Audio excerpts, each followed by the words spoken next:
Les banques vont pouvoir accorder plus facilement des crédits à ceux qui veulent acheter un logement.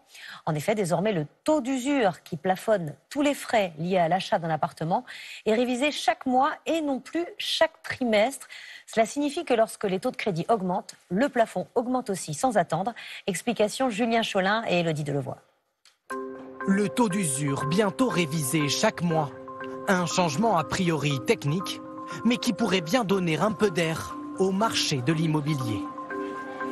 Le taux d'usure, c'était devenu la hantise de ce courtier et de son client, un expert informatique de 28 ans qui se voyait refuser toutes ses demandes de prêt jusqu'à ce week-end. Alors, content de cette bonne nouvelle? Super. Donc, sur votre financement, nous avons obtenu un taux à 3% et en y ajoutant les différents frais annexes, on a un taux inférieur au 3,77 du taux d'usure. Le taux d'usure, la limite à ne pas dépasser. Une fois additionné le taux d'emprunt, le coût de l'assurance est celui de l'éventuel intermédiaire. Un plafond fixé par la Banque de France. Problème, avec l'envolée des taux de crédit, difficile de rester dans les clous.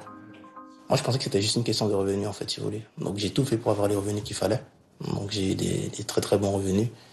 Et puis après, je me suis dit que ça devait passer. Limite, les yeux fermés, je pensais que les yeux fermés, ça passerait. Beaucoup de dossiers avec de très, très bons profils ne pouvaient être validés, non pas pour une question de risque, mais pour une question d'ordre réglementaire. Depuis l'été dernier, c'est quasiment un dossier sur deux. Des dossiers bloqués, car à chaque hausse du taux d'emprunt ici en noir, la Banque de France tardait à ajuster le taux maximum autorisé, en rouge. 3 mois de délai à chaque fois.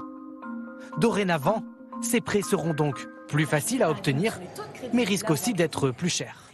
Les banques vont pouvoir donc augmenter par petites touches. Logiquement, on devrait arriver à un atterrissage entre 3,5 et 4% d'ici la fin du premier semestre et la fin de l'année. En janvier, le nombre de prêts accordés en France avait chuté de 40% par rapport à l'année dernière.